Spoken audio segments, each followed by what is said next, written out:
Maybe we are not having sessions on Monday and Tuesday also. We'll directly take the next session after the Wednesday. Wednesday to Saturday, remember. Now, good afternoon.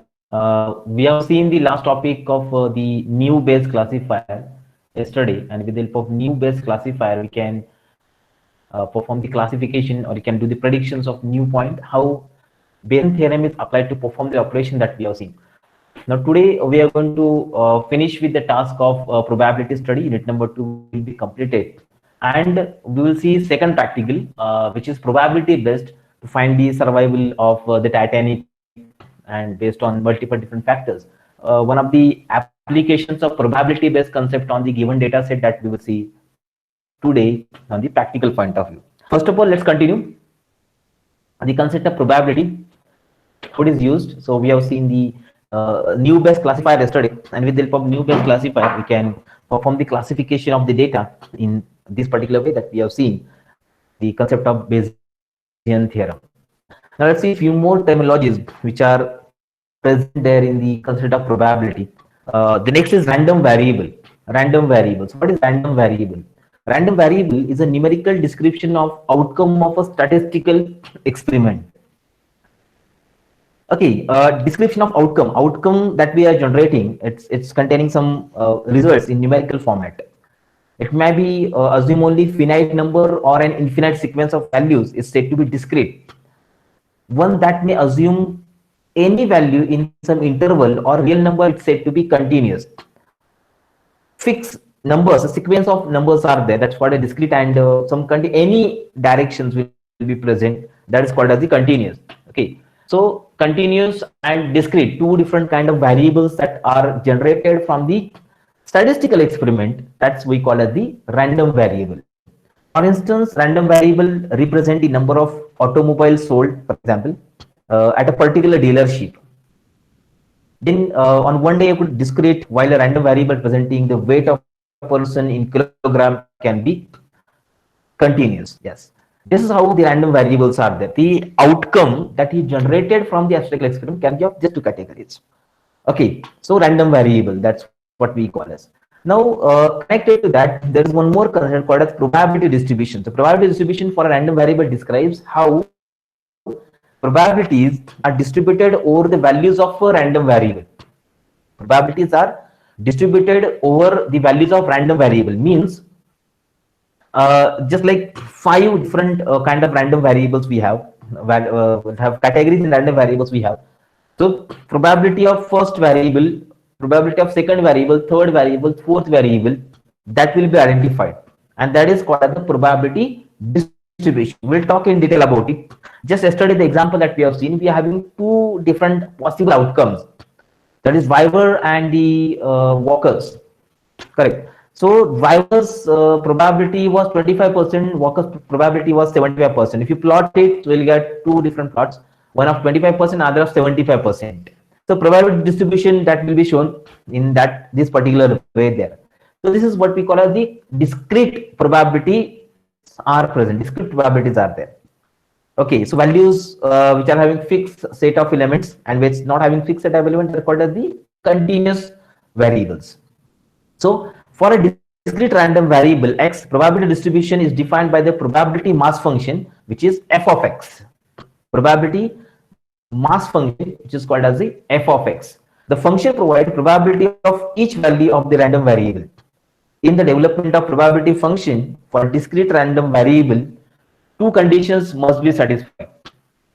Two conditions must be satisfied to have the probability of a discrete random variable. F of x must be non-negative for each value of the random variable. Obviously, probability function, okay, will not be negative. So that's what we have here. It should not be negative. It should be non-negative. The sum of probabilities of each value of random variable must equal to 1. Yesterday we have seen that one probability of one variable was 0.75, and probability of second random variable was 0.25. 0.75, 0.25. So if you combine them together, we'll have 1. Okay, so everyone's probability will be identified by the method, by probability estimation method, And if you combine all of their probability, it will become to 1, that is 100%. If we talk about the percentage format, 1.0 means it is 100%. Remember. Okay, so it's a variable whose possible values associated with the probability distribution. Yes, exactly. So if I am having 5 discrete variables, so random variable will be one of them, which is associated with over there. It's very simple. Random variable equal to 1. If let's take example of a flipping of a coin that we have seen last time. Okay, as an example of the concept. So if a coin flips turns of head, probability random variable will be 1. If it is 0, it turns of the tail there. The probability being head will consider 1. Probability being 0 will consider, probability being tail will consider as 0 there. One more complicated, more might measure the number of heads so observed when flipping a coin 10 times or value picked from the range of 10 where each number is equally likely. Okay, in that case, we can identify out of 10 how many number of time the data is generated, how many number of other time it's generated. So only 10 possibilities are there. Maybe 0, 10, 1, 9, 2, 8, like that. So fixed, discrete kind of results are achieved with the help of this kind of probabilities identified here. Okay, so random variable will be of that kind. Check it out. Here, these are the domain of random variables. Which are the domains? We are having the heads and tails. Sample space is a collection of all the possible outcomes that is generated. Okay, it's called as a sample space. Fine. So heads and tails. This is two possible outcomes that we are achieving from there. Fine. Two possible outcomes are there. Heads and tails. So heads will generate the result in the form of +1. Tails will generate result in the form of -1. Okay. So this is sample space, and this is called a random variables that we have associated with the respective values. Heads and the tails. Okay. Fine. And the probability. So probability will be this one, count divided by actual possibility. Actual possibility is 1 here, so 1 divided by count 2. Here also actual possibility is 1, so 1 divided by count 2. So range of probability mass function will be this one. So probability of having head will be 0.5, probability of having tail will be 0.5. Okay, like that. So this is what we call as a random variable which is present inside the probabilities. The associative distribution gives the probability that variable realizes each of its possible values. Yes, what is possible? Two random variable, two possible values are there. The coin flip variable equals 0 if probability is 0.5 and 1 if probability 0.5. So 0.5 plus 0.5 we have the value generated as 1.0. The range 10 means it will start from 1 to 10. Variable has distribution that assigns probability 0.1 to each of the number from 0 to 9 exactly. Probability of being 1 is 0.1, probability of being 2 0.1, probability of 3 0.1, probability of 9 0.1. Equal distribution of probability will be there in such cases. So we'll sometime talk about expected value of a random variable, which is the average of its values weighted by their probability. So check it out. If you are flicking a coin variable has expected value of 1 by 2, so in the range 10, so by using the formula 0 into 1 by 2 divided by 1 into 1 by 2, that will get the value 4.5 in such case. This is what we can derive it. Okay, we can derive the expected probability of respective random variable by such method, common basic idea that we have seen yesterday also regarding probabilities. So random variables can be conditioned on event just as other events are. That is what we call conditional probability. That's yesterday we have seen about. Going back to two-child example, that's we have seen yesterday. Conditional probability, if x is a random variable representing the number of girls, x equal to 0, probability 1 by 4, or 1, probability 1 by 2, and 2 with probability 1.4, 1 divided by 4, like that can be identified. We can define a new random variable y that gives the number of girl conditions on at least one of the children is being girl. Then y equal to 1, probability will be 2 by 3. And 2 probability will be 1 by 3. Okay, 1 will be 2 by 3, 66% probability then, and 33% will be there for 2. Variable Z is the number of girls conditional on the older child being a girl child equal to 1. It's probability 1 by 2 and 2 will be probability 1 by 2. Again, this will be equal because both we consider girl and older one also the girl. 50% chances are present. That's why probability will be 0.5. So here these random variables are involved to go ahead with finding how many number of possibilities are there. For every possibility, a specific number, specific value associated with it is called as a random variable. Now, connecting with the random variable, we have a common concept again called as probability distribution. There are many ways which probabilities are distributed.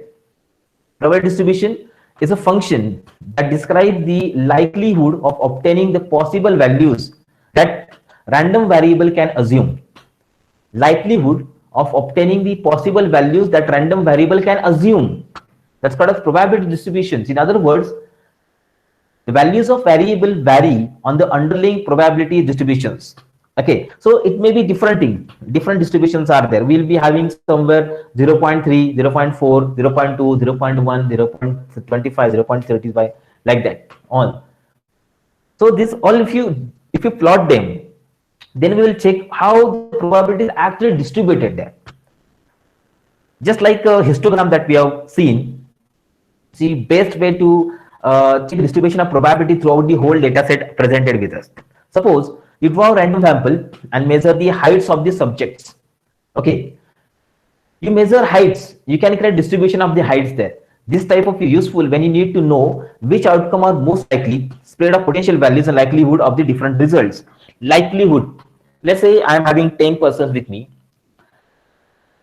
10 different height persons are there. Okay, different heights are presented there.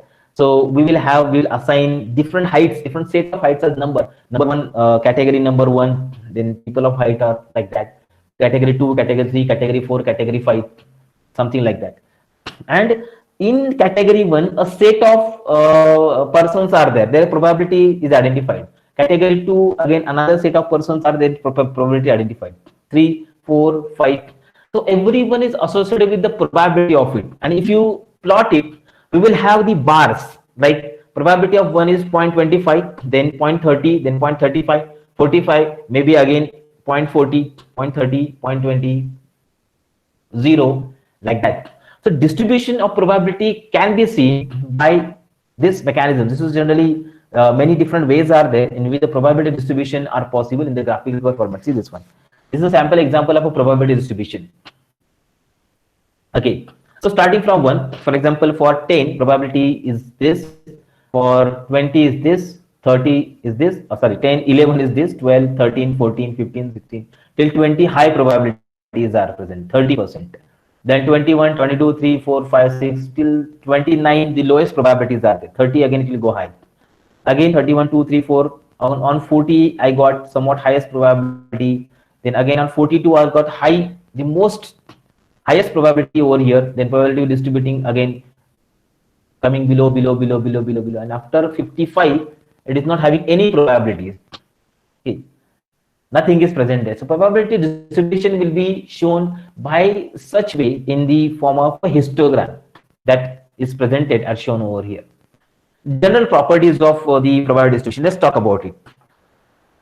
Probability distribution indicate the likelihood of an event to occur. Likelihood of an event, come back again. Now see, what's the likelihood?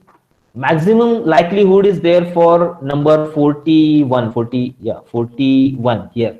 Maximum likelihood, because highest probability is present over here. P of being 41 is 61, highest. Okay, and if you check for this 29, P of being 29 will be like 2 here. Okay, that we can find maximum likelihood that we can identify. So statistician uses the notation that we have seen to describe the probability. So P of X is likelihood that random variable take the specific value of X. Okay, so our random variable is starting from 10 to 15. Okay, random variables are starting from 10 to 50. 10 to 50 that we can see over here. Okay, 10 starting from the 10 and ending with 50 or 55, something like that. So in all, where highest likelihood is there, you can check it. 41 contains highest likelihood, 29 contains the lowest likelihood. Okay, so this identification can be done by using the probability distribution mechanism by this particular method here. Okay, that's what likelihood P of X. Multiple possibilities are there in random variables. You can find with the help of P of X. Sum of all the probabilities for all possible values must be equal to 1.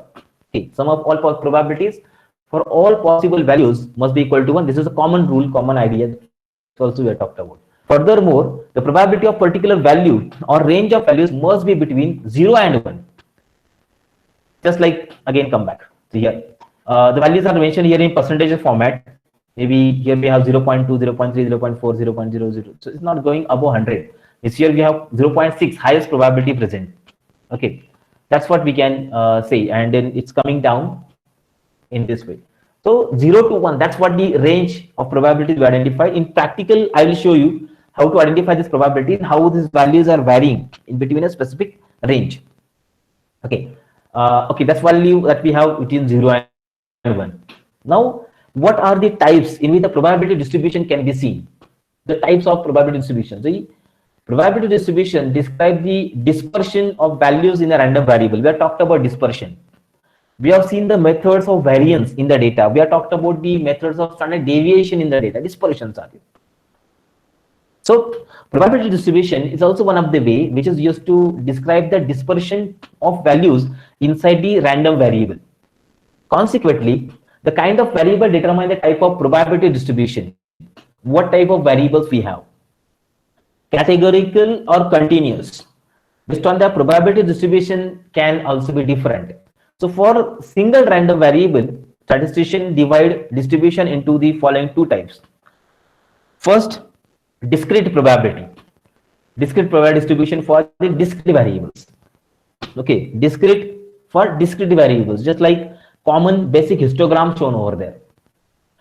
And second is called as probability density function. We generally call as KDE also. In visualization techniques called as kernel density estimation. So probability density estimation, that is PDE, is used for the continuous variables. Used for the continuous variable. Continuous variable, we don't have any specific values there. So it may start from any number to any other number. Like, so we can use equation and tables of variable values and probability to represent the distribution of it. Tables, I'll show the tables. Even we can show the graphs also. You can see bar charts. We can choose histogram to show the distribution of probabilities there. And then we'll talk about. So one by one, two different probabilities are there. Maybe actually 6 are there, but as per the syllabus that we are having 2 mentioned in the syllabus. The first is called a discrete probability distribution. Discrete. So discrete distribution is also known as the probability mass function. We assume there are some discrete set of values present. There are some discrete set of values are present. That time distribution which is shown is called as discrete probability distribution. For example, we toss the coin. So count of event are discrete functions, 2, 0 and 1, head and tail. These are discrete distribution because there are no in between values present.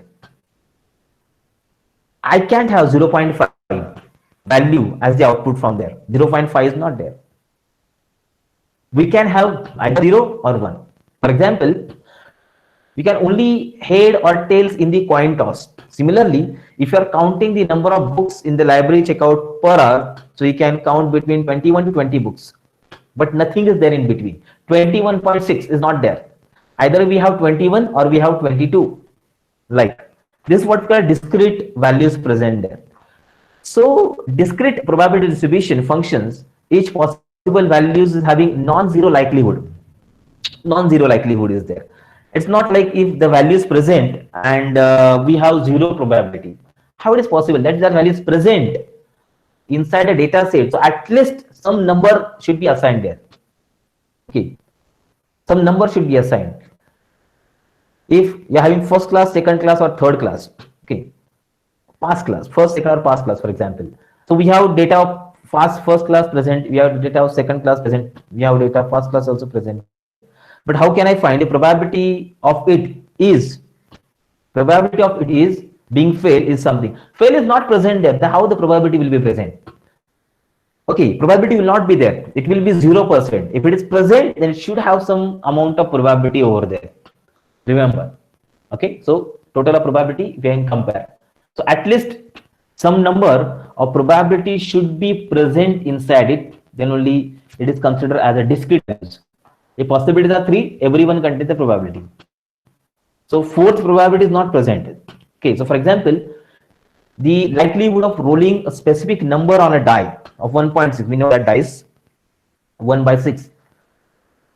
Total probability for all 6 value equals 1. So when you roll a die, you inevitably obtain one of the possible values, and everyone's probability will be something 100 by 6, like it's 17%, 17.66 or something. Yeah, that percentage probability will be there for all in the dice 1 by 6. Yes, that we will be having over there.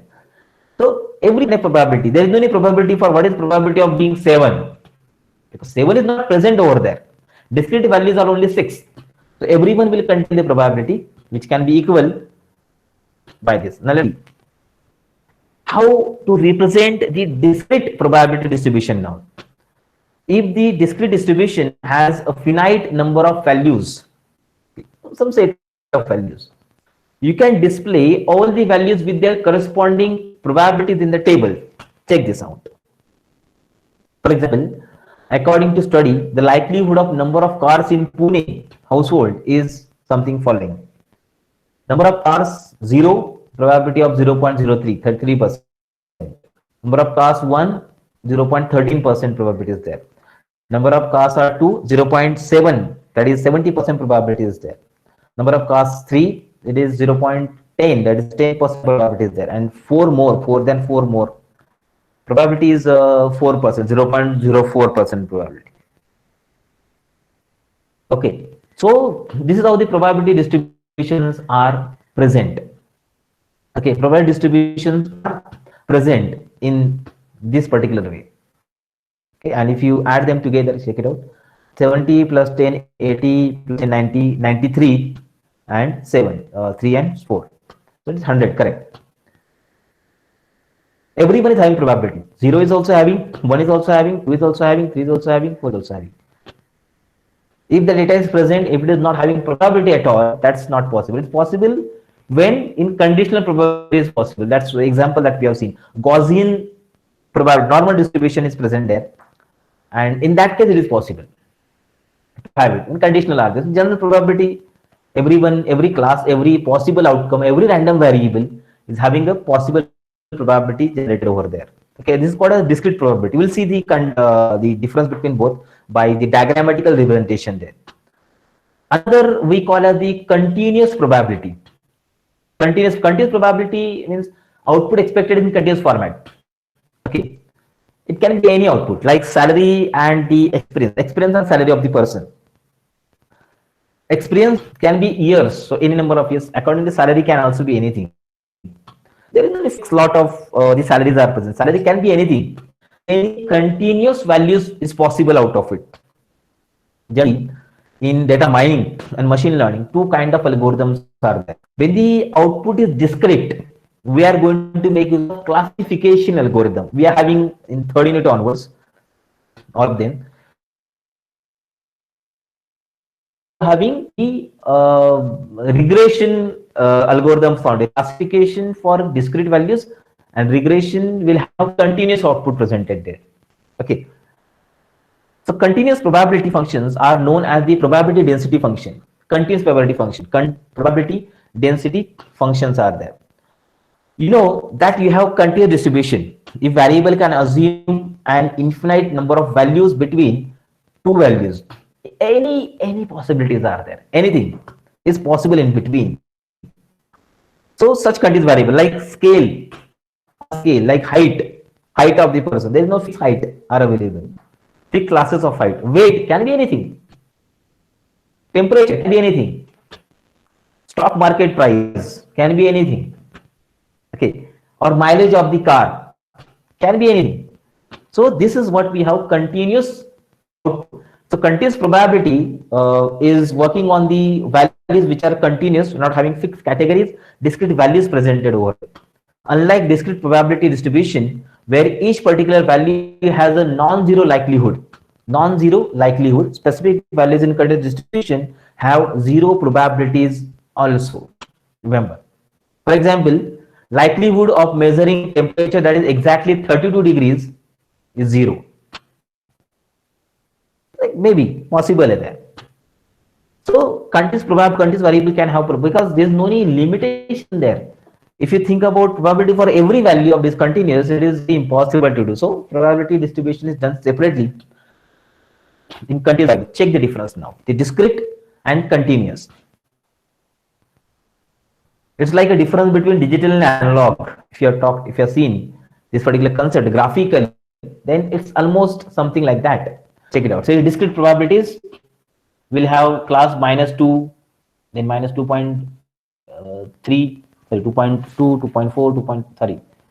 Here 1, then 1 point, -1.2, -1.4, 1.6, 1.8, and 2. Something. Multiple classes are. The probability distribution is given. Highest probability is as 0. Okay, highest 100. And remaining others are again different. Okay, like this. And if you talk about continuous probability distribution, so it will be something like this. Continuous. So the graph will be something like analog signal, if you have talked about, if you know that. So in this way, we can we can have the continuous probability distribution represented by this way. This is how we can differentiate and we can separate them. Now, how to find the probability? So let's talk about the continuous probability that we are going to see over here. Probabilities for continuous distribution are measured over the range of values or rather than single points. Range of values. Okay, range of values other than a single point. Probability indicates the likelihood that value will fall within an interval. Means probability being 3.1 is not considered. Probability being the value in between 3 to 4. See, probability being value between -2 to -1 will be the percentage of area covered by this here, from here to here. We'll see that one also. Percentage of area covered out of whole gray color, how much area is covered over here. Okay, here between this. So percentage of area. Now probability of being the value between -1 to 1 will be the percentage of area covered from this point to this point. Maybe for example 40%. Then probability of being value between 0 to 1 will be the again area covered by this point from here to here and from here to here. This again maybe 38% maybe. And here maybe it is 15 to 20%. Probability being 1 to 2, like this way. This is what we call probability distribution plot. And with the help of that, the percentage of probability can be found. So on probability plot, the entire area, there are some methods, measures are there called as area under curve, AUC. How much area is present under the curve? With the help of that, probability based algorithms can be characterized, can be validated. Okay, in practical, if possible, I'll show you, not today, in upcoming sessions. When you're using the probability based algorithm, I'll show you how to use that AUC curve, area under curve. How much area is covered under curve? That is the probability of being the thing. So on the probability plot, the entire area under the distribution curve equals 1. That's what I told. All area covered under that is 1. This fact is equivalent to how much sum of all the probabilities must equal 1 for discrete distributions. The proportion of area under the curve that falls within a range of values along the x-axis represent the likelihood that value will fall in that particular range. Yes, that's I just explained. -2 to -1, -1 to 0, 0 to 1, or 1 to 2. We divide that according to probability being in that range will be found. If I want a value from 0.5 to 10, from here 0.5 to 10, so again this area will be less, maybe 25% area is there. So we can consider that probability being 0.5 to 1, it is 25%, 0.25. That's the concept of probability identification. Yes. Characteristics. What are the features, characteristics that probability distributions are having? So continuous distribution basically, or comparing both together. Just as there are different type of discrete distributions for different kind of discrete data, there are different distributions for continuous data also. Okay, discrete data, obviously we have 1, 2, 3, 4 categories. Here also we have categories, but the values are in the ranges, not in categories, in terms of continuous variables. So each probability distribution has parameters that define its shape. The most distribution have between 1 to 3 parameters. Okay, 1 to 3, 1 parameter, 2 parameter, 3 parameters almost. Specifying these parameters establishes the shape of the distribution and all the probabilities entirely. It's not possible compulsory shape will be like that. Always there is a mountain presented. It's not like that. Probability distribution can be different. Can we have multiple mountains? Mountain is high and other mountain is very small. Distribution matters. How probabilities are there with what different range, that matters. And accordingly, the graph will be shown. These parameters present essential properties of distribution such as central tendency and the variability. Central tendency means where maximum values are gathered, where that will have probable values. So when you are doing the predictive analytics on that data, so high probability will be there within that range. Like that's called central tendency. And second, variability. The variance present in the data is called as the variability. Okay. The most well-known continuous distribution is the normal distribution. Normal distribution. The diagram which was shown, it was called as the Bell curve. And that distribution we called as the Gaussian distribution, normal Gaussian distribution.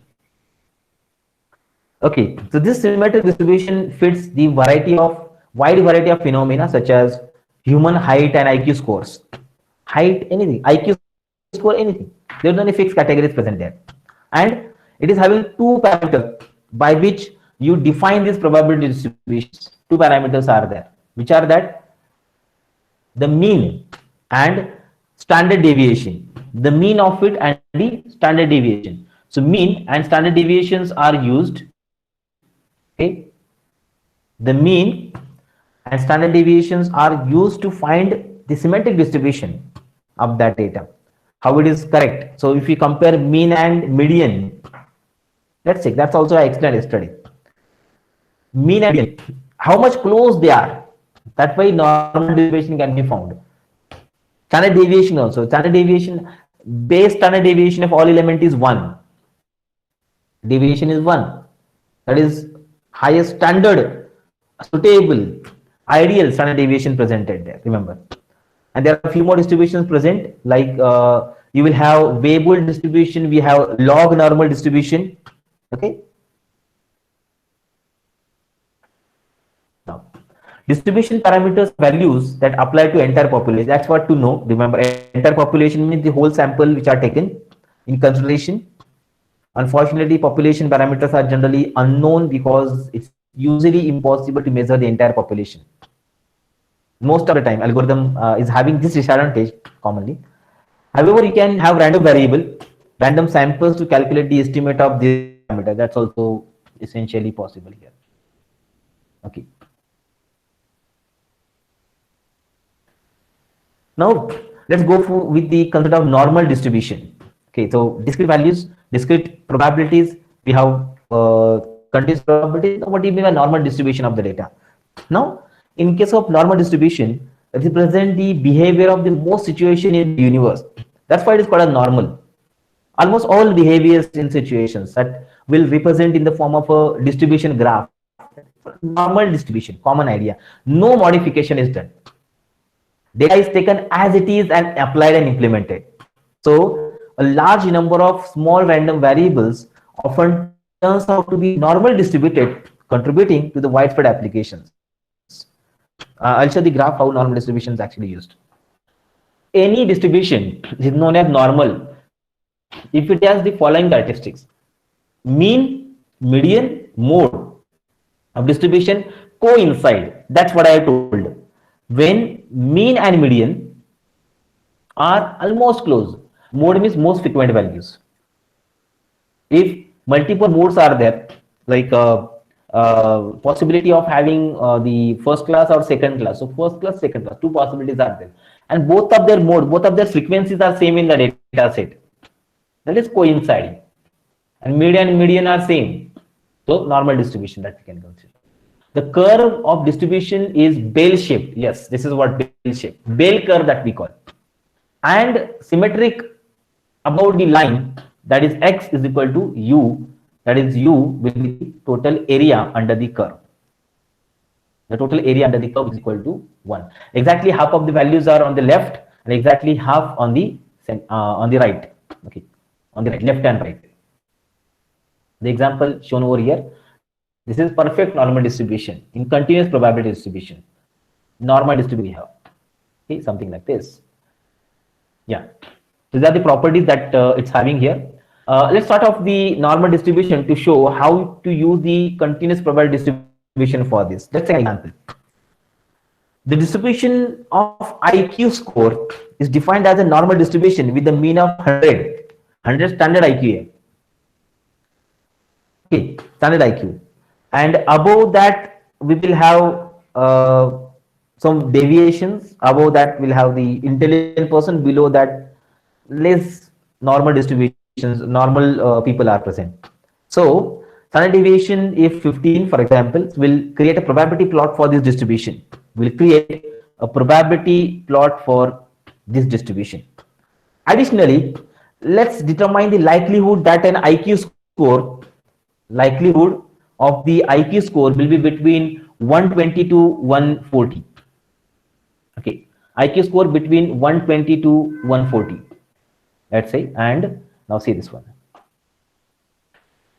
My deviation that I'm having is 15. Okay, so see this one. This is the density are present, kernel density generally we call here density, starting from 0, going up and coming to normal distribution. So minimum value is almost 50, starting from lowest IQ, highest IQ is 150. Okay, for example.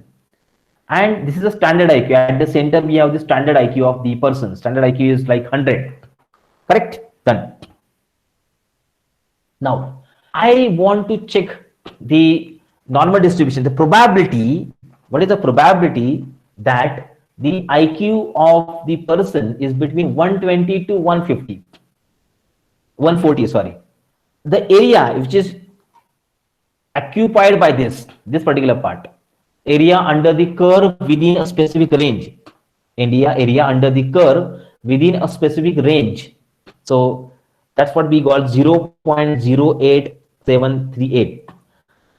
So probability of being a person having IQ between 120 to 140 is 8%. 0.087, 8.7%, something like that. That is identified. Now if you check again, if you change it, this IQ distribution, if you change a bit, so I'll start from 100 to 120. So this area will be high now. Maybe it will be 30% area is present. So IQ from 100 to 200, 120 will be 30%. IQ of being 75 to 100 is like 35 to 38%, like that. So the area which is captured by it is identified based on that the probability, normal distribution probability is identified. This is a general idea that we are making use of. Mean, from mean is the center of all, and accordingly we are going to make use of the other values presented here. So most of the time when mean and median are same, this is the ideal normal distribution of probabilities are present in the given data set, we can see. Yeah, we can see that a symmetric distribution where values occur most frequently around 100 plus minus, which is the mean, and probability drops as you move away from the mean in both the direction. This is a real case. Remember, we have standard value of 100 most of the time. In any distribution, any kind of possible continuous values outcome, there is some highest amount of values are lying within the range.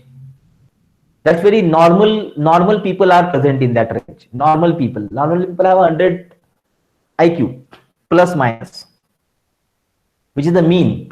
Okay. The probabilities drops as you move away from the both directions. So when you move forward, probabilities are dropping. Probability of having 110 IQ is less than of 100. 120 again less than 110. 130 again less than 120. That's what is shown over there. So probability of normal idea. So shaded area which is shown, the range of IQ score between 120 to 140 contains 8.738% of total area under the curve. That is called as AUC in short, area under curve. Therefore, likelihood that IQ scores fall within this range is 0.087.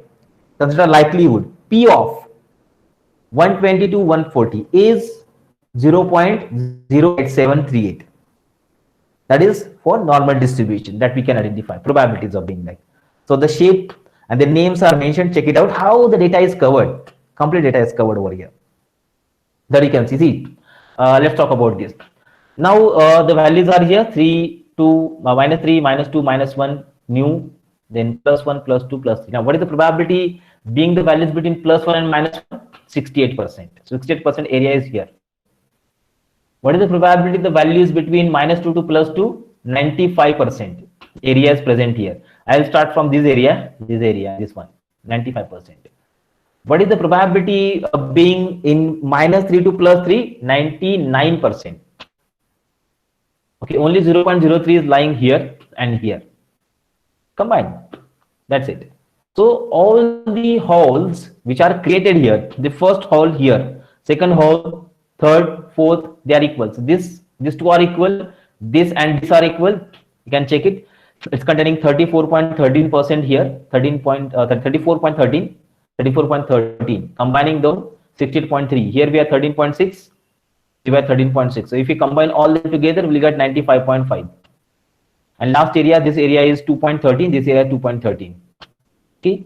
So number of standard deviation from the mean can be checked here to have the probability of continuous distribution in the normal distribution fashion. So this is how the normally we are going to use. This is what we are making using the Gaussian distribution. Gaussian distribution is the normal distribution, which is shown by such kind of the diagrams, which are to know how to identify the probability being in that particular range, possibilities, and based on that we are generating the results in the categorical format or in the continuous format. But basically probability based algorithms are generating result maximum in categorical format, maximum in discrete format. Okay, what's the probability that from 0 to 1? What is that? 34%. 1 to 2, 13%. 2 to 3, 2%. Or -1 to +1, 68%. Okay, or -2 to +1. How much is that? 68 plus 13, 81%. Like, so this is the way that normal distribution chooses to show the probability of the expected outcome, expected result. Now, from theoretical point of view, this is the last topic, that is central limit theorem. We'll talk about it and then we'll go for practical implementation. Central limit theorem. The central limit theorem is connected to the probability again. It states that the sampling distribution of sample means approaches normal distribution as the sample size get larger. Yes. Sampling distribution of sample means approaches normal distribution as the sample size get larger, no matter what the shape of population distribution is. In fact, it holds the true value of sample size over 30. This is an example I mentioned. Now we'll talk about it. All this saying is that you take more samples, especially for large one, your graph sample will look more normal distribution. More normal distribution. So the size that we are using, sample that we are taking from the whole population, sample space, we are making larger, perfect graph, perfect bell curve will be created. That's what we call as the central limit theorem. Check this out. We'll talk about the examples. See, these are the examples we'll show you. Here is what central limit theorem is saying graphically. The picture, this shows one of the simplest type of test called a rolling fair die. 6 possibilities are there. Correct. Possibilities are 6. Okay. Now, if you talk about only one time, okay, if I am making dice only one time, what is the probability there? Only one time. If I put that dice, what is the probability for everyone? Probability for everyone, if a 1 it is 17%, 2 17, 3 17, 4 17, 5, everyone is equal. When I am putting that die for one time, dice. Everyone will have equal probability, correct, being there. Now, if I use 2 times, probability, sorry, I'm throwing that dice for 2 number of times. Then see how probability distributions are there. Check this. Different probabilities are shown with n is equal to 2. If you use dice for 3 times, now check how probabilities are now changing. For 2 times, it is going from 2 to 12. Okay. For 3 times, it will go for 3 to 18.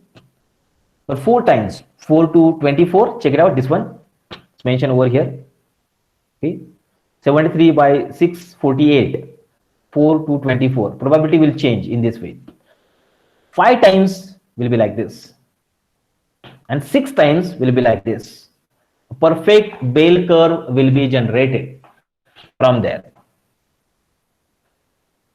More times you roll up the die, the more likely the shape of distribution of the means tend to look like a normal distribution graph.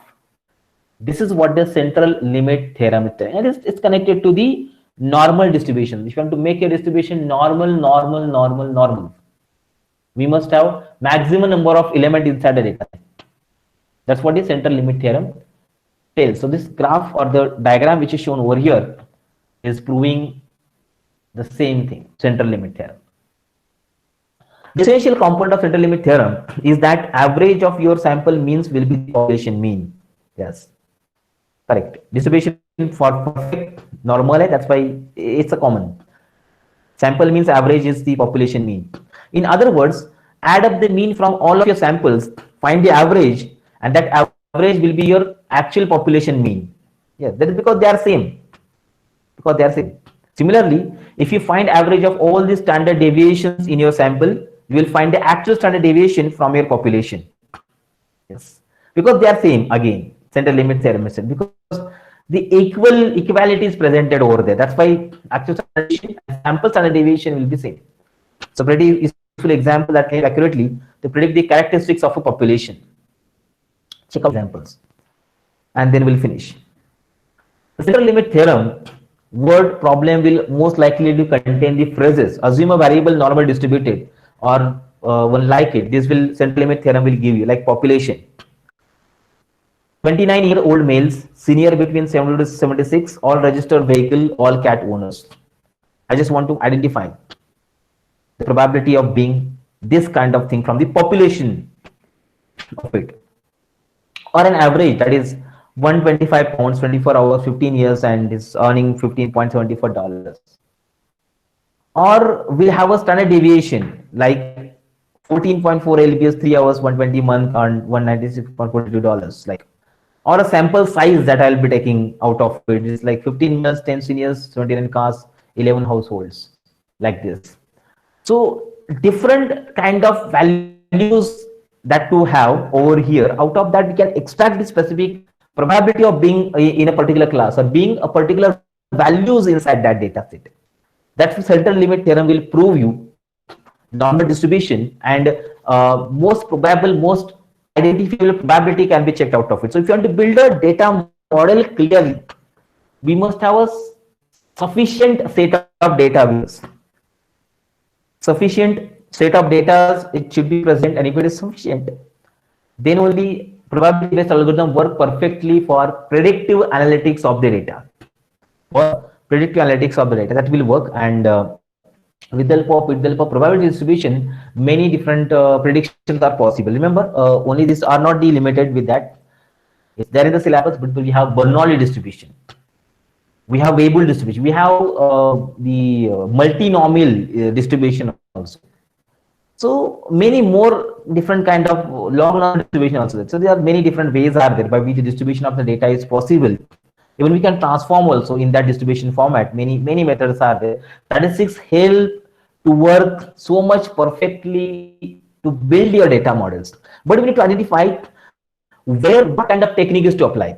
What kind of technique is useful? What kind of statistical technique is useful at that particular method? And accordingly, we'll proceed further to build data models. So many algorithms We talk about, we'll see the practical, how this algorithm will be used for probability distribution. Many algorithms are there, which are probabilistic algorithms. Probabilistic means they generate the result based on probability. They predict the result based on probability. And then classification or regression output can be generated. In the next chapter, we are having that different kind of algorithm. Next two chapters, chapter number 3 and 4, is focusing on the predictive analytics algorithms. Like many algorithms are there, and 5 and 6 are based on the visualization techniques. So that's from the unit number 2, statistics and the probability. Maybe many mathematical concepts are presented there. We need to revise the things again and again. Practically, when you do the thing, that it becomes very clear that how and what is the application of such kind of concepts, probability statistical concept in real world problems. So let's talk about the second practical to do with. If you have any doubts or questions, so you can ask, or we'll switch to the practical number 2, which is based on the same concept of probability.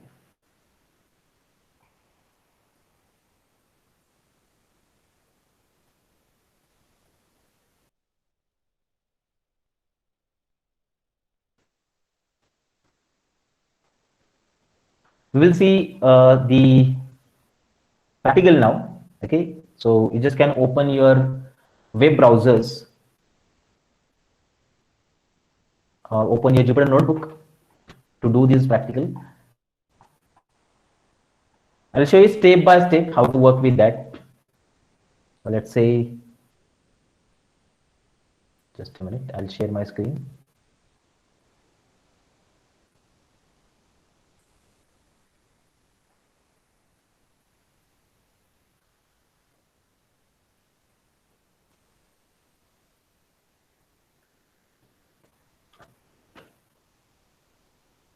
Yeah, check this. First, we have seen the pre-processing technique to apply on the raw data set. Okay, pre-processing technique to apply that we have seen. Titanic. Okay, practical number 1. Now let's talk about practical number 2. Build and test the build training and testing data set for assignment 1 and predict the probability of survival of a person based on gender, age, and passenger class. Yes, that's what we are going to do now using the same data set Titanic. Okay, and see probability of survival. Probability of survival. We'll see data set and then we'll talk about what is probability of survival. Okay, so open your Google Colab project, or open the Jupyter notebook. We'll see how to do this one.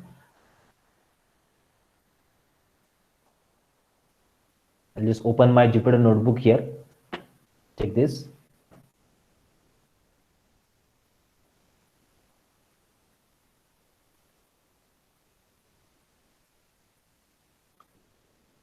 Yeah. Let's create a new file.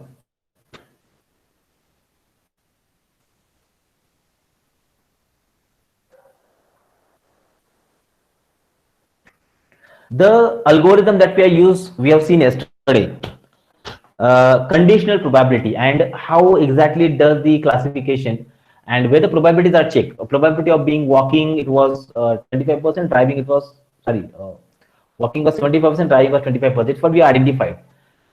Same algorithm will implement with the help of Python.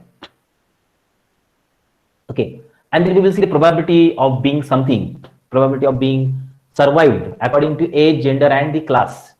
Okay, that we are going to see here. So open your notebook and let's talk about the probability concept. We need to know the algorithm that we have seen yesterday. It was new Bayes classifier. Bayesian theorem was used there, and that classifier we will be creating now. We will be using. It's already created in the Python's libraries. In your scikit-learn package, it may be already present.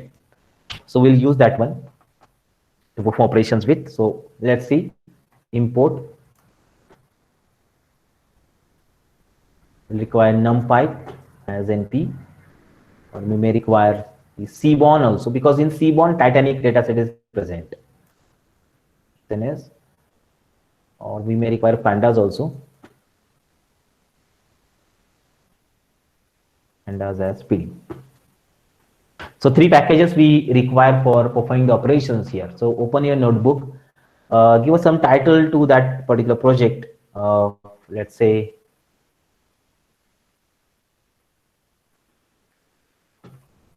practical number 2. Rename practical number 2.ipyng file will be there. This one.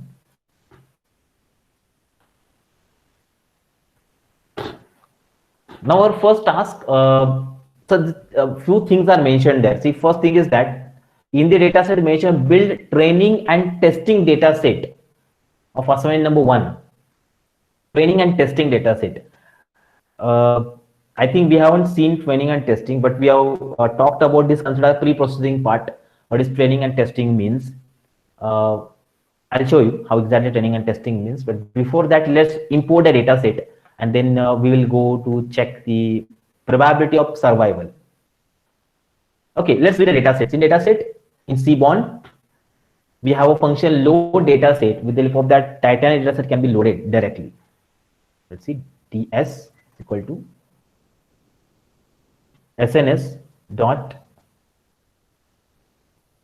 load data set. Can try this. SNS and load the data set.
Check this.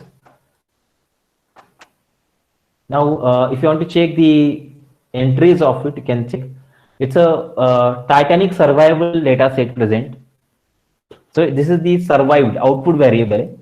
Survived output variable means the people who are survived or not. Yes or no. Categories are there. Discrete values are there. Remember, 0 means not survived. 1 means survived. This is the class. 3 possibilities are there in the class: 1, 2, and 3. Class, first class, second class, and third class. That we have class, passenger class. And sex, this is a gender, male and female are present. Okay, male and female that will be present. So based on P class, sex, and one more, I think what they are told.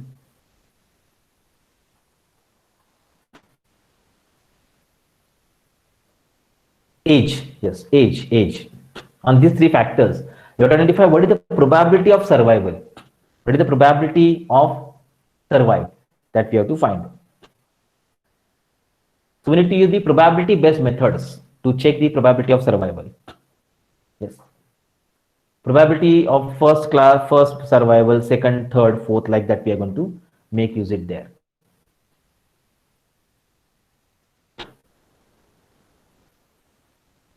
Now, let's see what is the meaning of training and testing. Again, we have talked about the same in the first lecture, but what do you mean by training and testing data?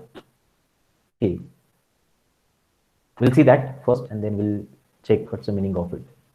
It was not mentioned there.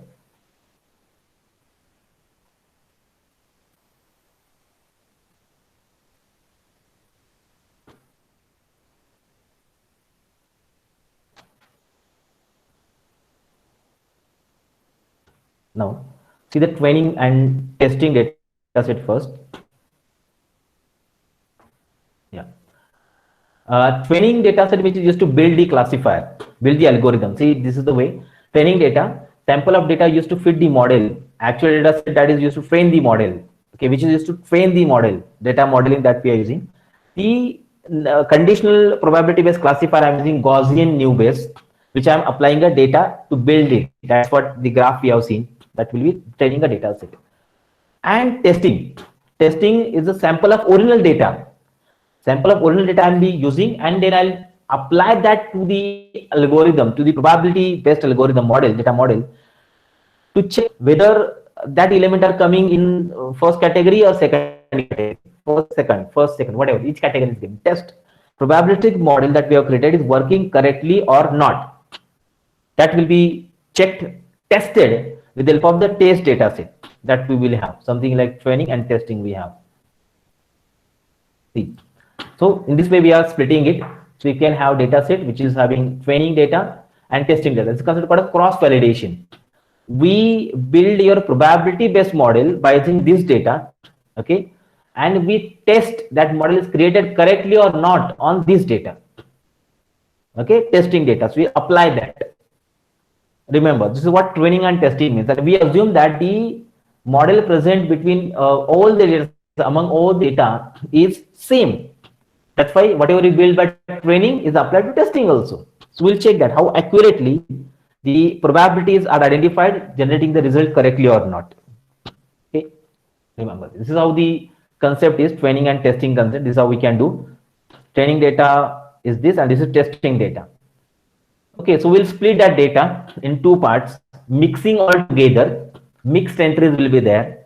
After mixing, some 75% I'll go in training and 25% I'll keep it in testing. Generally, this is what the situation that we need to remember. Okay, I think we have done that train test split, and now here also we need to work. Let's see the first probabilities. First is like I want to check the probability of survival of person based on gender. Okay, based on the gender. Okay, so sorry, before gender we'll check age, because gender is having some pre-processing method. Gender is in string format, so we need a dummy variable there. Remember, age and passenger class, these two are the numerical value that we can directly take. Let's take the age. What's the probability of survival based on the age? That we will check. So before that, we have to split the data and train test format. Let's say, for example, check the length of data set. 891 people are present in it.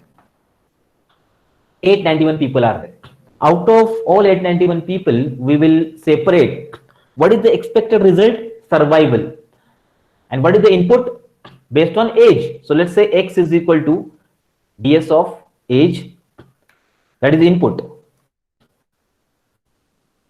and Y output variable, that is survival. We are checking survival, survived, as output. X is the input and Y is the output. We have separated them. So what is the probability that according to that age survival is possible, whether it's survived or not survived, that we can check it out. Okay, so we have separated age and survived separately, and now we are going to split your data in train test format. So let's see. So from sklearn dot model underscore selection, import train test split. You can try this.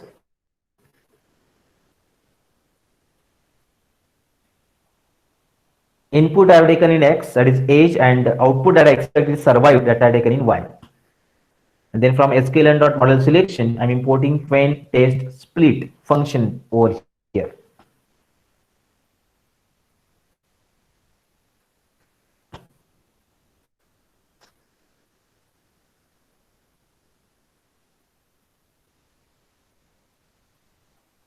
Okay. Now we have separated X and Y. So 4 output we are expecting: X train, Y train, X test, Y test. X train, X test, Y train, Y test. So previously we have seen only train and test, but we have separated XY also. That's why you have to separate this X train, X test, Y train, Y test. So four parts will be created. Input training, input testing, and output training, output testing. That's it. Then let's say random state. Random state that is randomized according to that field point. And test size is how much amount of data you require in testing. So let's say 25% data will keep in testing. And execute this line by shift enter. This is how we have splitted the data, build, train, and test. Okay, data sets done by this particular method, and you can see length of DS is 891, and if you check the length of X train is 668, and length of X test is 223.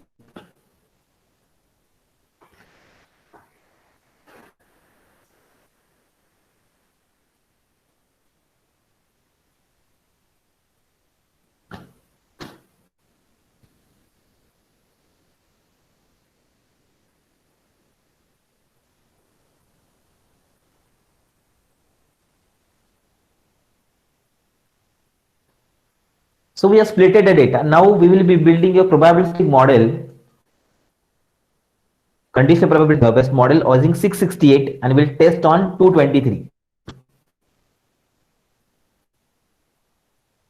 So for all 223, what is the probability of survival that we will check? For 223 data only. Model building will be done on 668. But probability of survival will be checked for 223 data.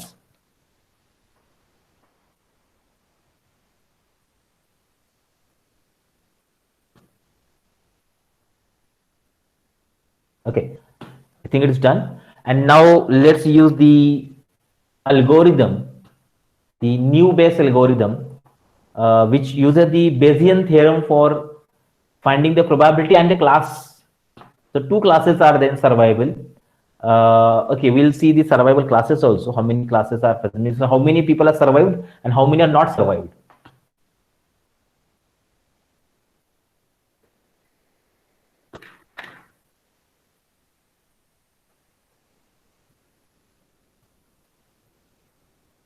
So there is a class called as counter. I think we have seen that. Using counter, we can check how many elements are there for class 0 and how many elements are there for class 1 in survived. In the whole data set of Titanic, how many people are survived and how many are not survived, that we can check, and we can identify whether the data is balanced or not. Counter of Y. Yeah, now see. 549 people are not survived and 342 people are survived. Counter. For every individual element list, dictionary will be created and the dictionary will suggest the count according to the classes.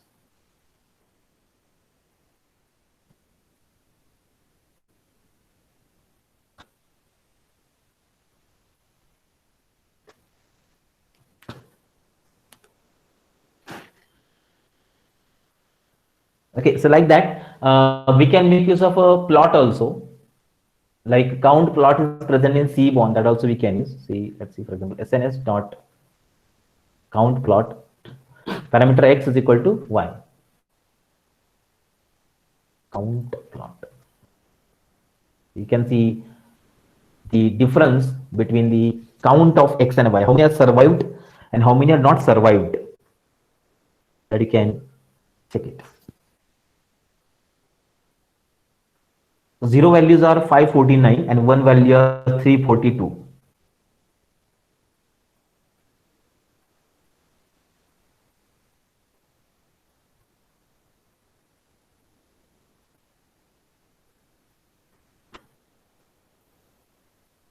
Okay, it means that data is almost good for building the data. output. Okay, building the probabilistic model over here. SNS dot count plot.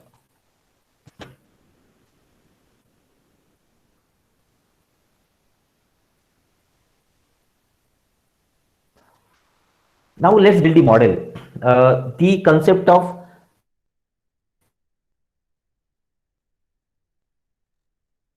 classifier.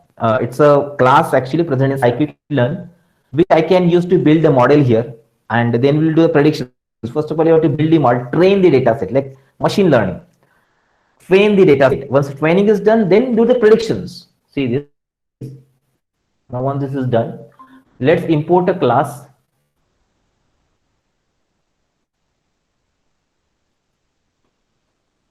So from sklearn dot, there's a package called as Naivebayes, Naivebayes, import Gaussian NB. Gaussian Naivebayes classifier, which uses the normally distributed data. Normal distributed data.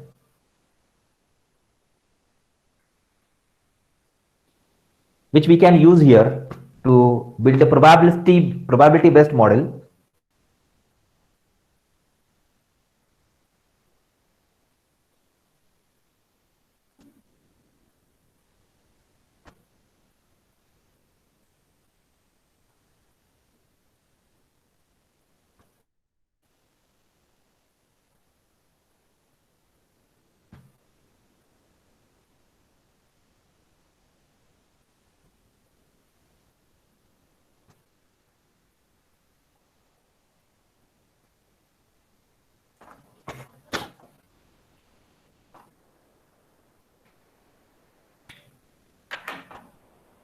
Okay, so Gaussian Naivebayes. Likewise, many models are there actually. You can just check it out. I'll show the list of all this. I given a tab, and accordingly suggestions are given to me. See, Bayes discrete Naivebayes, Bayes new Bernoulli distribution is used, categorical Naivebayes. See, complement Naivebayes, Gaussian Naivebayes, multinomial Naivebayes. So these are the classes which are present in the package. So according to normal distribution, we generally consider, and with the help of normal distribution, if you want to work with probabilistic models, so we use the Gaussian Naivebayes, which is used to build the probability based model and do the prediction based on probabilities again. So there we can see the probabilities of it. Let's see. So Gaussian Naivebayes we got, and let's create the object of it. So model is equal to Gaussian Naivebayes. So object of class we have created. Model is equal to Gaussian NB. So model is a class object of Gaussian Naivebayes class. The model that we got. And now let's train the algorithm. So train the algorithm with given training data. How to? Model dot fit. Fit, apply the data which is training. See. Oh, what's the problem?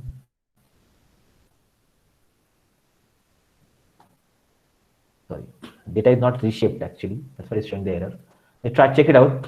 There are some problem actually, but the problem is that the data that we use over here, one input, one output.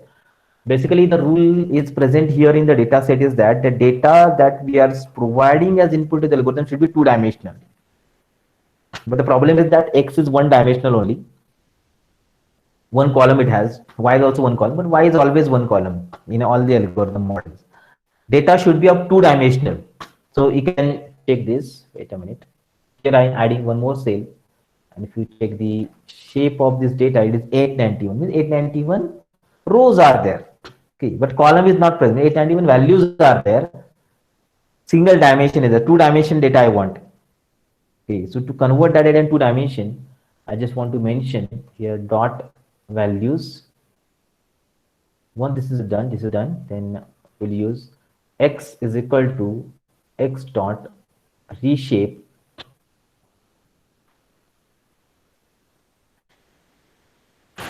without changing the data, I'm converting that value into two-dimensional format. This formatting is required.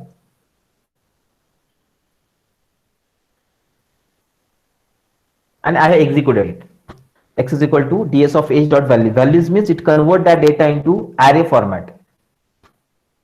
Array. And from array, I can convert one dimensional array to two dimensional array by using this method. It means that, what is the meaning of it? -1 means keep rows as it is, add one column. This is number of rows and number of columns. How many columns you want? So how many columns you want, that's mentioned. But how many rows you want, that is not mentioned. That's why I given -1 there. 91, that will be kept. Column is 1. See. This is how we have reshaped this data.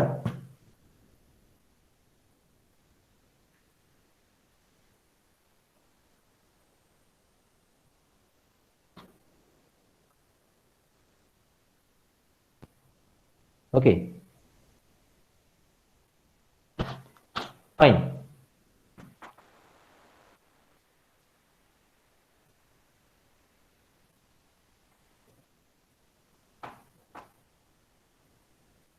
Age dot values and NDS of survived.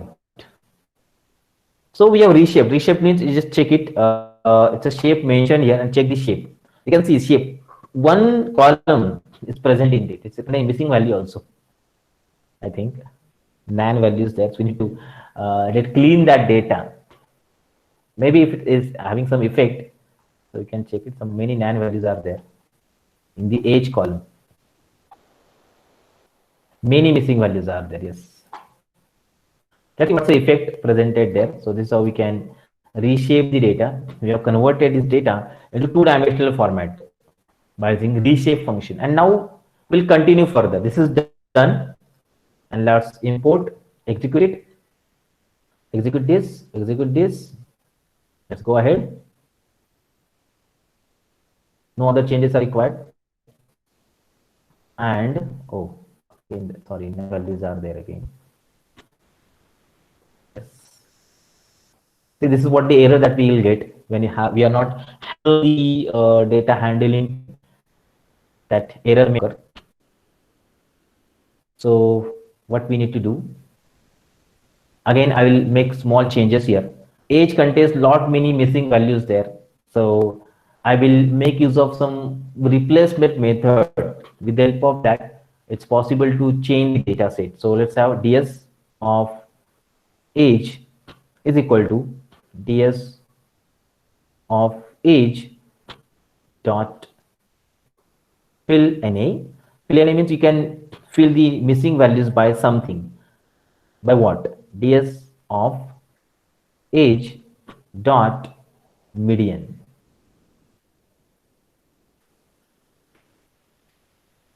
So I have cleaned the data.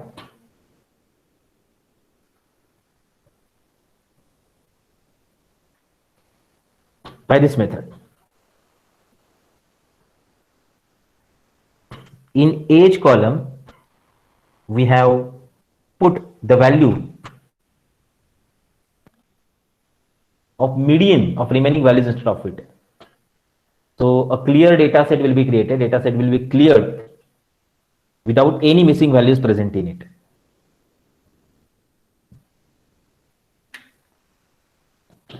Without any missing values present in it.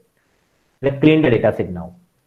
This is what the cleaning requirements are. So because algorithm will not use the missing values clearly, so pre-processing step is expected here. Check this.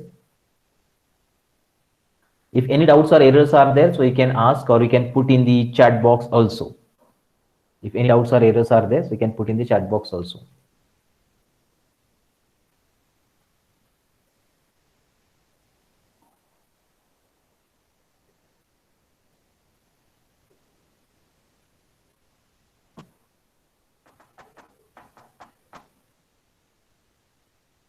Okay, done.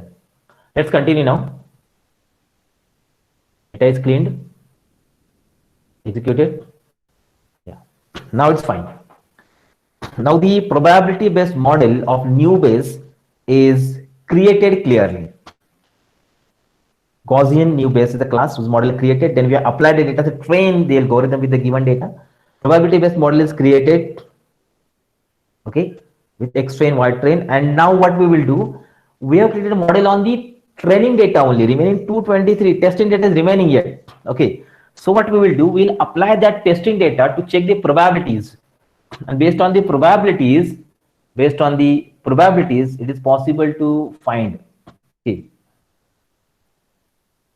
just a minute.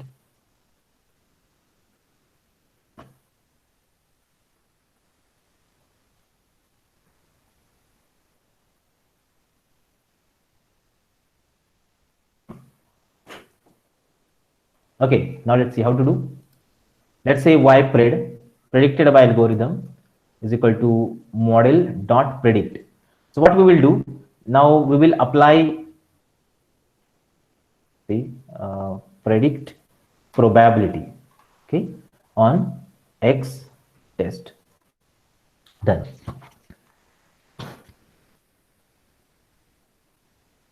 Ypred is equal to model dot predict underscore proba is a function by which the probability of all 223 will be predicted. Means what's the probability of being that data into 0th class? What is probability in 1 class?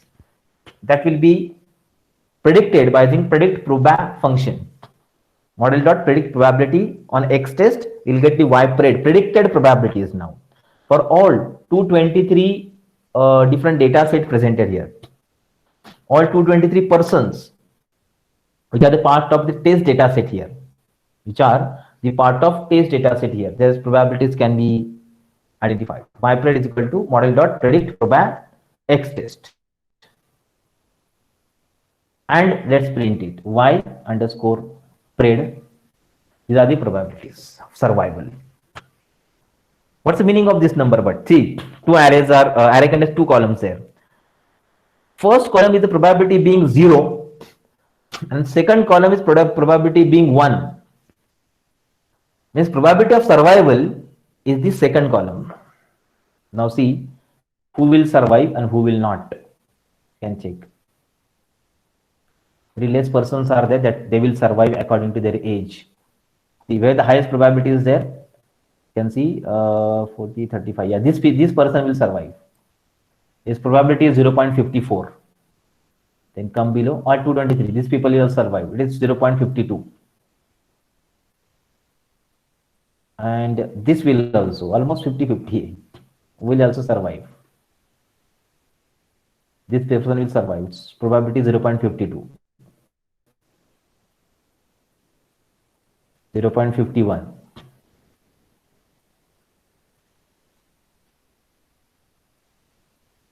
Others,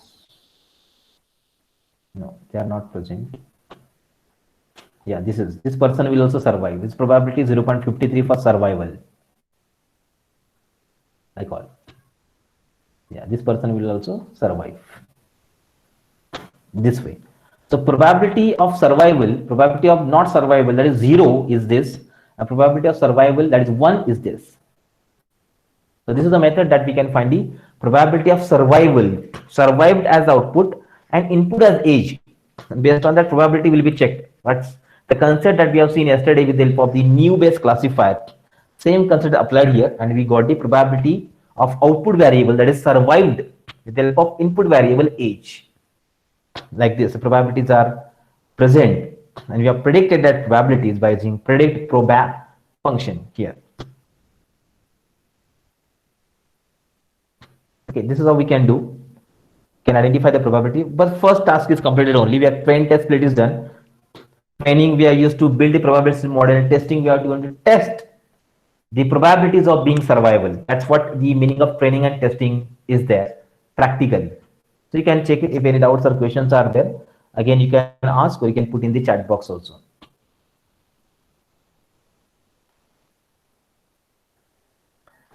Okay, so cannot import Gaussian in B from sklearn.newbase. What's the problem?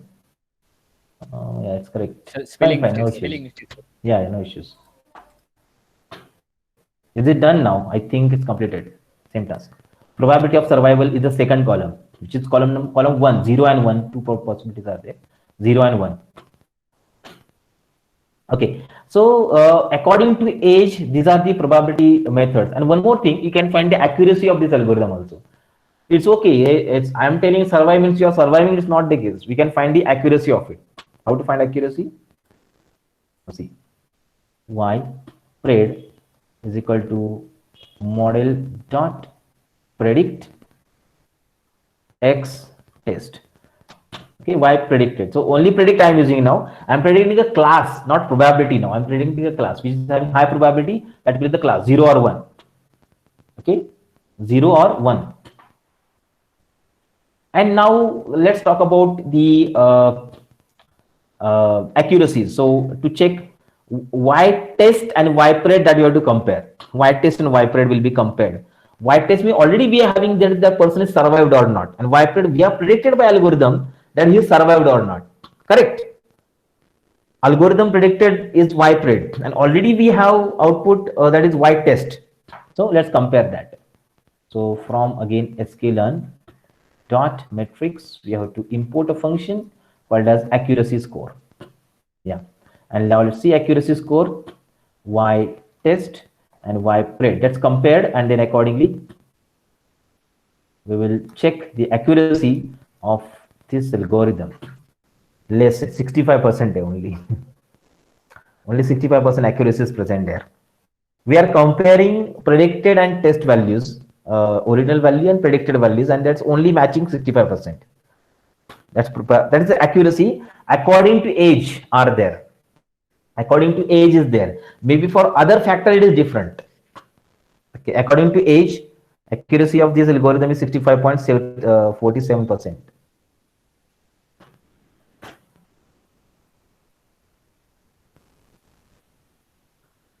Now our tasks are same now onwards. For second P class will be the same, but for sex that is different because it's string values. We need to do some more pre-processing onto it.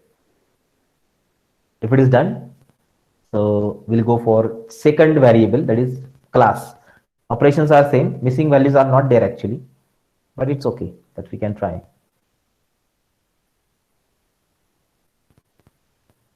Yeah, now let's continue. Let's change your x and y. X, okay, so what we have done, first we have checked the probability of survival based on age. Now let's go for based on passenger class, that is P class. Okay, this one P class, correct? Now let's see. So x is equal to ds of P class now dot values, and y is equal to ds of survived. Okay, and here itself will reshape the data by 1 dimension to 2 dimension will convert.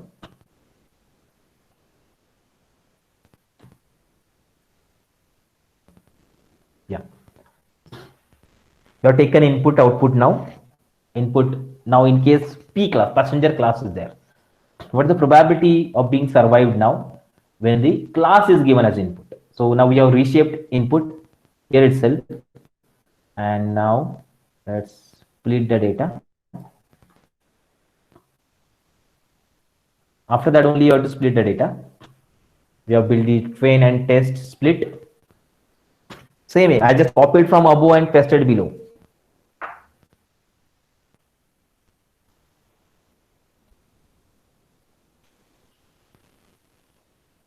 Okay. Train test splitted,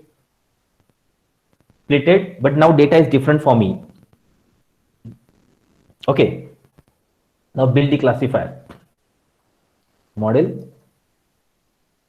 Gaussian NB. Model dot fit train the algorithm. New data now. Done. And now predict probabilities. Log probability is also there. See, now based on the gender, based on the class, now what is the probability of survival? First three are not survived, fourth is survived now. You can check this, predict proba on test. 223, not survived, not, this is survived. Not survive, not. Again, yes, this is survived. Now see, the person is survived means this class is 0, class is 0, this class is 0, this class is 1. Because he is survived, that's why class is 1.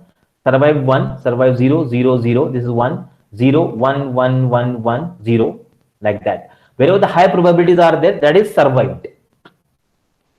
Okay, means on this side is survived, this side it is non-survived. So check the probabilities now according to the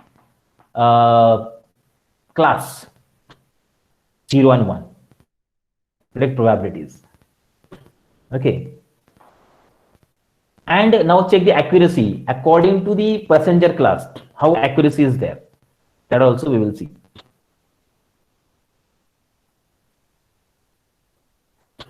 Now accuracy score. Original data. Sorry, we are not predicted yet. Prediction is required. Predict it. And then check the accuracy score. Same functions. 70% now. Good.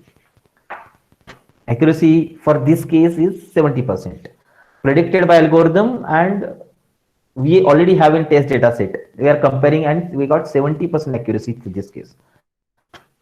So based on the class, we can identify 70% accuracy that the person is survived or not survived. Its probability is also, probability of survival also given over there. Okay. Okay, this is how we can find a probability. And third is something different. Something different means it is having male and female values. It means string values are there. So we have seen in data pre-processing, all the algorithm or data modeling are statistics based, mathematical based. So they cannot use the string values. So we need to convert that value into number format, numerical data format. That's why then only it's possible to use these values in the code. Numerical or number format is required there. So make sure these values are number format. Then only it's possible to use it.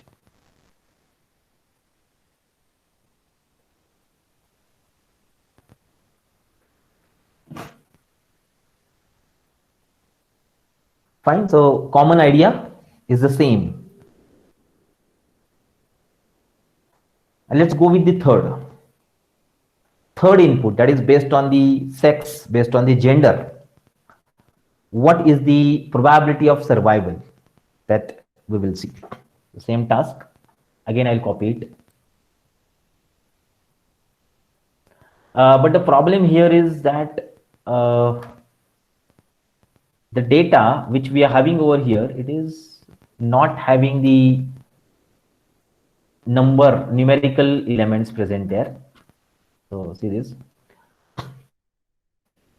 X is input, Y is the output. So we have to convert these male or female into 0, 1 format. And for that purpose, we can use dummy variable method. That's called a label encoding. Let's see how to do this one.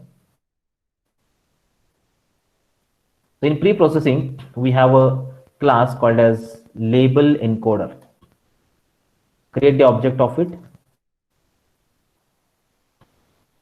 and apply.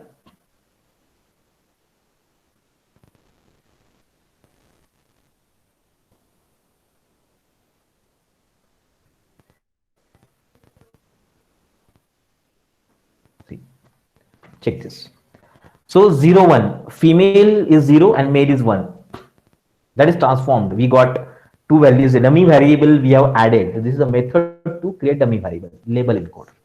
Basically, general dummy variable create two columns, but I don't require it. We use same column because only two possibilities are there. 0 means something, 1 means something. So this is dummy variable created. Instead of string values, we put in numerical format. What? Gender, sex now.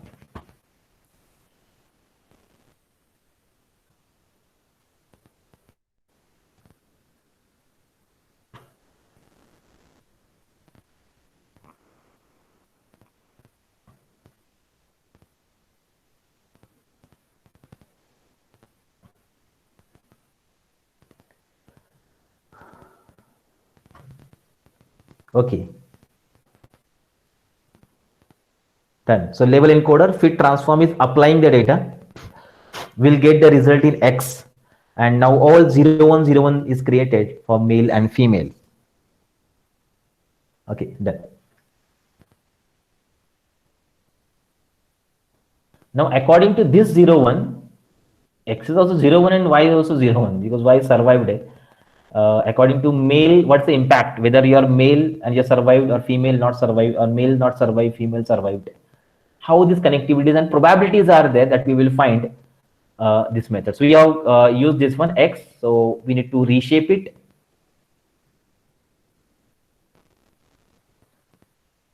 Done, reshaped.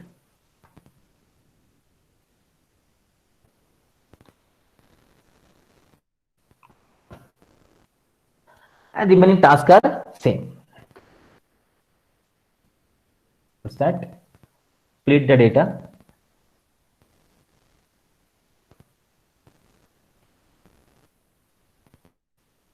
Create the model.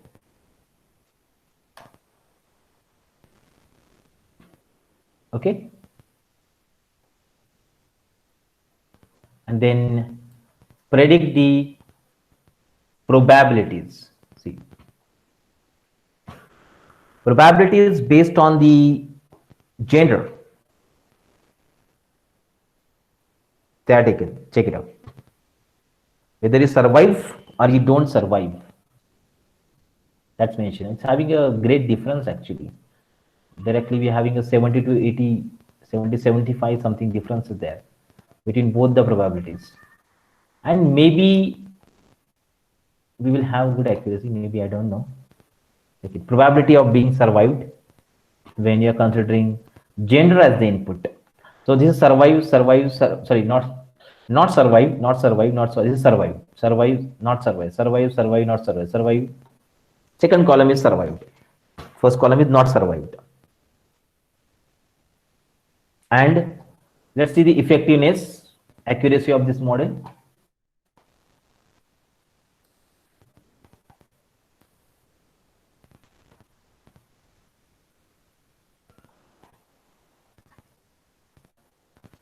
Good, 78% accuracy for the column gender, for the column sex.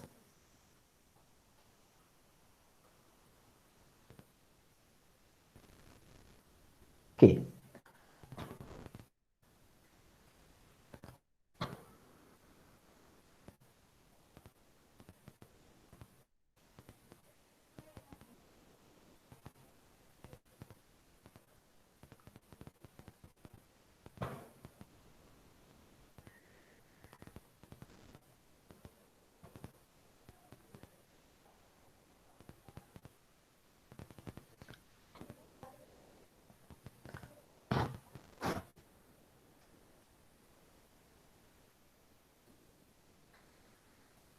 Fine, this is what accuracy is present here for the given data. Even we can try, this 78% accuracy is good accuracy. Actually, 80% is the threshold value for all the data models. That used to have 80% accuracy, then only that model will be considered for use. Okay. But it's okay that we can use. This is how we are going to do. So build training testing data set, assignment number 1, same data set. Probability of survival of person based on gender, age, and passenger class. So based on gender, age, and passenger class, we got the probability of survival by this particular method. We can check the result. Even other columns can also be chosen, but as per the example, we can, these values are given there. Or even one more thing, that we can use all three together also. All three together or two together. That's also possible. Two values also we can take together accordingly, and then we will proceed further to check the accuracy. That's why to do one thing, that will be the assignment for you. Like for example, here I am using only sex, so along with that I can take other value also. Okay, other value means what are the previous value here? This one, P class, correct? So let's take, see, I'll just make small change, sex comma P class, in double bracket it's required. Okay, it's taken, and label encoder I will apply only on the text column. Okay, like this. See. And this is not required because already two-dimensional data set है. Yeah, P class and sex. Two elements are taken, two columns, two features I have taken in the variable X. And then we have encoded only the sex column. So let's take this, perform this. Oh, what's the problem? Oh, sorry, it's showing error, no, not error. Just a minute. Oh, no, it's not having error, it's a warning actually.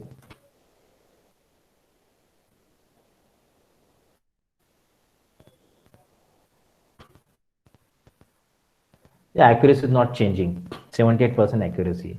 Though we have taken both the columns, accuracy is not changing. Check this. Okay, so this is how probability based algorithms are used. Probabilities of being something, probability of being an output variable can be calculated. Just revise the concept that we have seen yesterday for new Bayes classifier or Bayesian theorem based classifier. Same concept is applied, and based on that we proceed. Now, many algorithms are there. Logistic regression is the algorithm which works on the same phenomena of probability based modeling. Or we are having SPM also, which is based on the probability based modeling that are used. Probabilities can be checked, and based on probability, where high probability is present in that class, it always goes. This is how the data model can be created. So if you have any questions or doubts regarding the same, so you can ask. I will upload practical number 1 and 2 also on the given link, and the presentations also that we have seen. So this is 2 practical and 2 units are over. From the next session on Wednesday onwards, we will see the unit number 3 onwards concept. This is what we have. Regression and the classification models are there that we will see in detail concepts. Okay, if any questions or doubts are there, so you can ask.